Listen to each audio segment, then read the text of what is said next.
সয়াবিনের তরকারি তো অনেক রান্না করে খেয়েছো, কিন্তু নিরামিষ সয়াবিনের তরকারি আমি আজকে কিভাবে রান্না করলাম তোমরা দেখলে বুঝতে পারবে।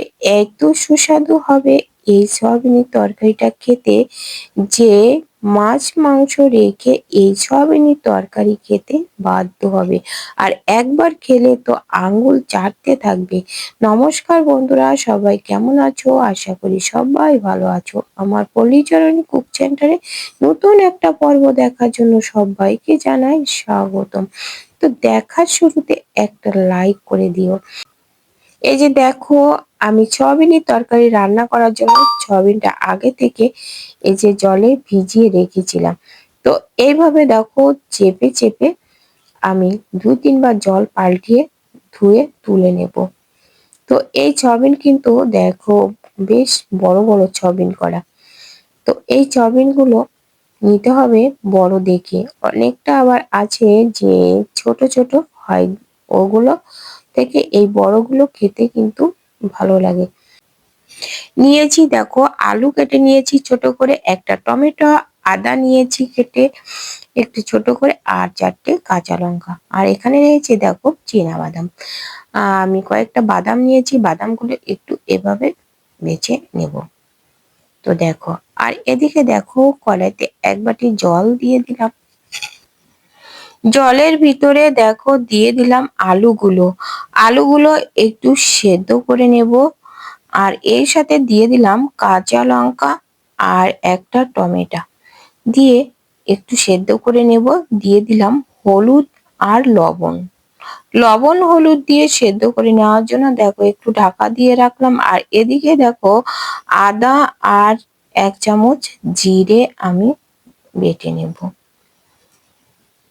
এই যে অল্প মশলা দিয়ে এক রান্না হবে, খেতে কিন্তু দারুণ হবে।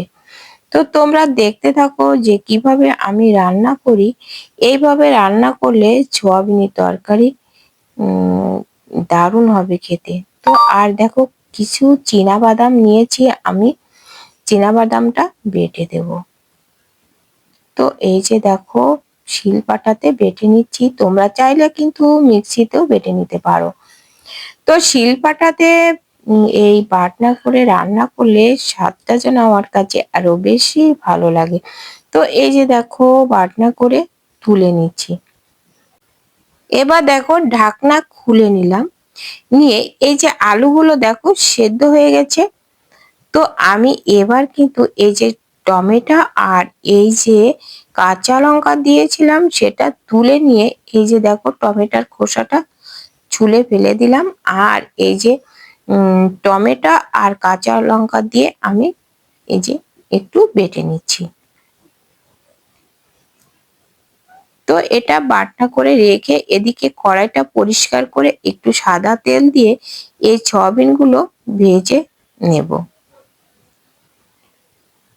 তো দেখো, একটু হালকা ভেজে নিয়ে তুলে নিয়ে এই কড়াইতে আবারও দেখো সেই বাদাম গুলো ভেজে নিচ্ছি। এই তেলের ভিতরে দিয়ে একটু ভেজে নিলে তাড়াতাড়ি কিন্তু ভাজা হয়ে যায়। আর তেলের ভিতরে দেখো দিয়ে দিলাম শুকনো লঙ্কা আর গোটা জিরে ফোড়ন দিয়ে।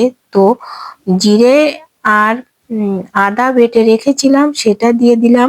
তারপরে দেখো কাঁচা লঙ্কা আর টমেটো বাটা দিয়ে একটু নেড়ে চেড়ে যখন আমার জলটা শুকিয়ে গেছে, মশলা থেকে তেল ছেড়ে দিয়েছে, তখনই দিয়ে দিলাম এই যে সেদ্ধ করা আলুটা।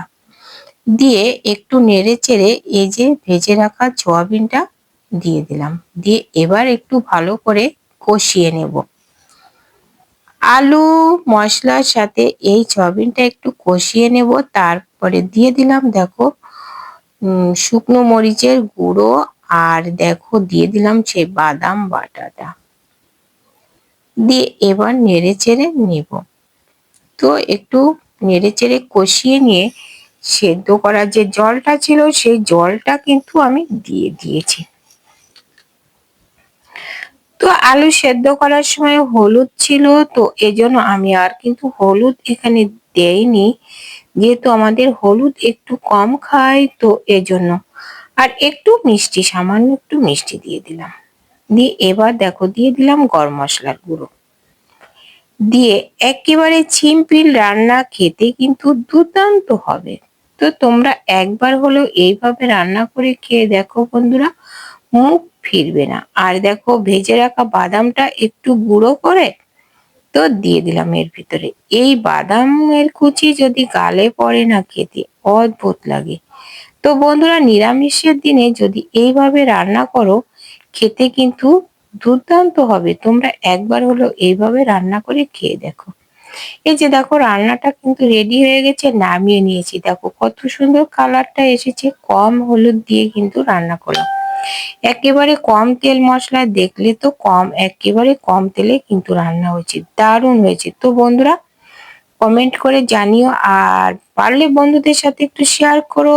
নতুন বন্ধুরা চ্যানেলটা সাবস্ক্রাইব করে পাশে থাকা বেল আইকনটিতে ক্লিক করে রেখো, তাহলে পরবর্তী ভিডিও আপলোড হলে নোটিফিকেশন অতি সহজে পৌঁছে যাবে, আর পেয়ে যাবে সুন্দর সুন্দর রান্নার ভিডিও, অনেক অজানা টিপস। তো বন্ধুরা, আজ এ পর্যন্ত, দেখা হবে পরবর্তী ভিডিওতে। নমস্কার বন্ধুরা।